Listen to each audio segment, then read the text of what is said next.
നമ്മുടെ കൊഞ്ചുമാങ്ങ ഇവിടെ ഏകദേശം റെഡി ആയി കഴിഞ്ഞു. അപ്പൊ നമുക്ക് അല്പം പച്ച വെളിച്ചെണ്ണ ഒഴിച്ചു കൊടുക്കാം. തുളസികളത്തിന്റെ ഒരു എപ്പിസോഡിലേക്ക് ഏവർക്കും സ്വാഗതം. നമ്മളിപ്പോൾ നിൽക്കുന്നത് ചിറ്റുളങ്ങര ദേവി ക്ഷേത്രത്തിലാണ്.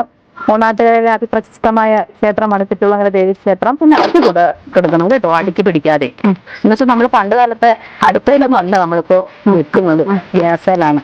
അപ്പൊ തീ അതുപോലെ വെക്കുന്നത് കൊണ്ട് നമ്മൾ ഇടയ്ക്കൊന്ന് തുറന്നു നോക്കണം, ഇളക്കി കൊടുക്കുകയും വേണം.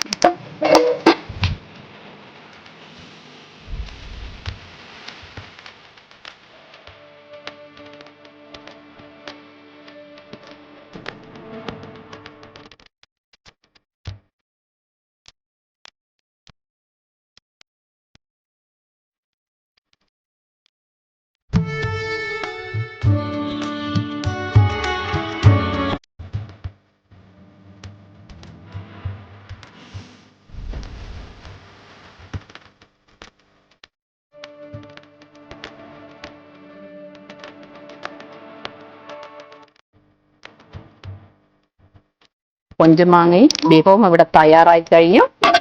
ടേസ്റ്റ് ചെയ്യാൻ മഞ്ഞ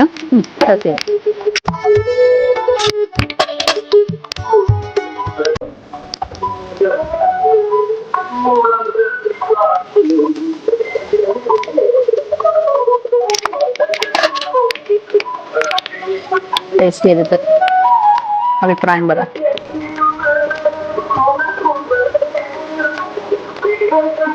ചൂടാ.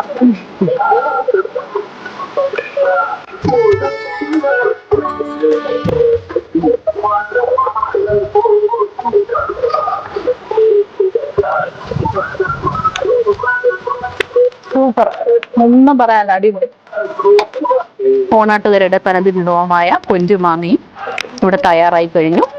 എല്ലാവരും ട്രൈ ചെയ്ത് നോക്കണം. സംശയങ്ങൾ എന്തെങ്കിലും ഉണ്ടെങ്കിൽ കമന്റിലൂടെ ചോദിക്കാം. ചാനൽ സബ്സ്ക്രൈബ് ചെയ്യണം, ലൈക്ക് ചെയ്യണം.